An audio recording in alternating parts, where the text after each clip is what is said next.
हर्ष गोड अन्नाचा होतो रे स्पर्श घ्यावा जाणून हा परामर्श पुऱ्या वर्षाची साऱ्या दुःखाची वाचावी कशी मी गाथा बाप्पा मोरया रे बाप्पा मोरया रे चरणी ठेवी तो माथा बाप्पा मोरया रे बाप्पा मोरया रे चरणी ठेवी तो माथा बाप्पा मोरया रे बाप्पा मोरया रे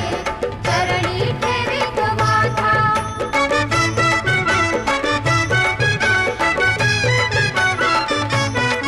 पहा आली कशी आज वेळ कसा